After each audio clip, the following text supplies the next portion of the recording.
Assalamualaikum warahmatullahi wabarakatuh.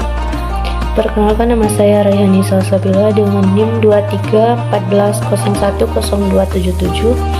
Pada hari ini akan membacakan Quran Surat Al-A'raf ayat 90 sampai ayat 94. A'udzu billahi minasyaitonir rajim. Bismillahirrahmanirrahim.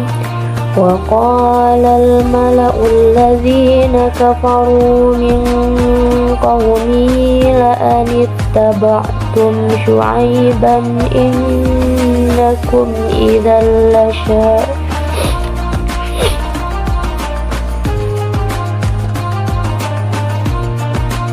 وقال الملأ الذين كفروا من قومه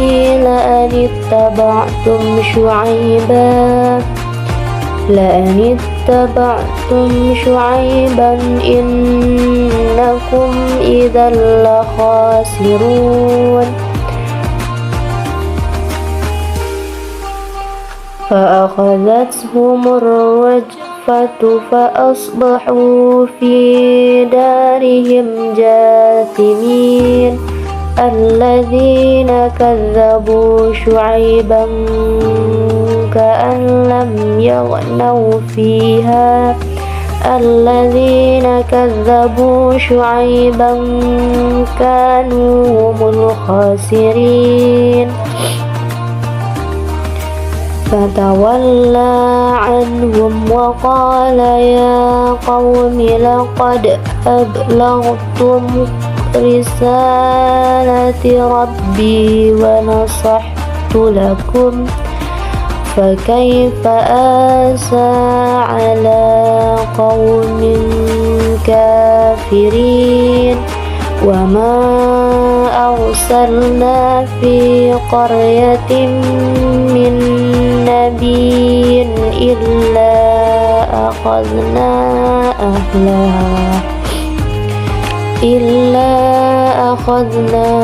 أهلها بالبأساء والضراء لعلهم يضرعون.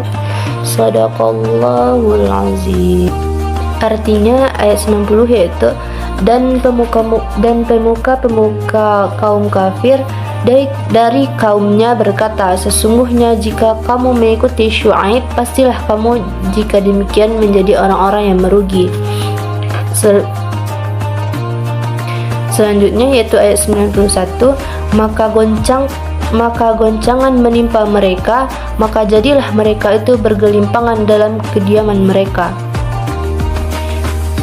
Ayat selanjutnya, orang-orang yang mendustakan Nabi Syuaib seolah-olah mereka belum pernah bertempat tinggal di sana. Orang-orang yang mendustakan Syuaib, mereka itulah orang-orang yang merugi. Ayat selanjutnya ayat 93, maka dia meninggalkan mereka seraya berkata, hai kaumku, sesungguhnya aku telah menyampaikan kepada kamu risalah-risalah Tuhanku dan aku telah menasihati kamu, maka bagaimana aku bersedih terhadap orang-orang kafir. Dan kami tidaklah mengutus ke satu negeri seorang nabi pun kecuali kami menimpakan penduduknya dengan kesulitan dan penderitaan supaya mereka tunduk dan bermohon. Kemudian tafsiran dari Quran Surat Al-A'raf ayat 90 sampai ayat 94 ini dalam kitab Tafsir Al-Misbah dikatakan bahwa dalam ayat 90 sebenarnya sangat wajar jika kaum Nabi Syuaib alaihissalam menerima sikap di atas, yakni menyerahkan sepenuhnya kepada Allah Subhanahu wa taala untuk memberi keputusan. Apalagi beliau dalam ucapannya yang terkait di atas tidak memohon kebinasaan untuk mereka, tidak juga menyatakan dirinya dalam kebenaran dan kaumnya dalam kesesatan. Beliau hanya berserah diri dan bermohon kepada Allah Subhanahu wa taala untuk memberi keputusan yang adil, tetapi sikap ini tidak diterima oleh orang-orang kafir itu. Bahkan mereka bukan hanya menolaknya, lebih dari itu pemuka-pemuka yang kafir dari kaum mereka berkata kepada sesama atau boleh jadi kepada pengikut-pengikut Nabi Syuaib, guna menanamkan keraguan dalam hati mereka, yang mana perkataannya, sesungguhnya pastilah jika kamu mengikuti Syuaib, yakni beriman kepadanya dan meninggalkan ajaran dan tradisi leluhur kamu, pastilah kamu jika demikian, yakni sejak saat mengikutinya, menjadi orang-orang yang merugi, antara lain karena menularnya agama leluhur dan tidak lagi dapat mengurangi takaran dan timbangan.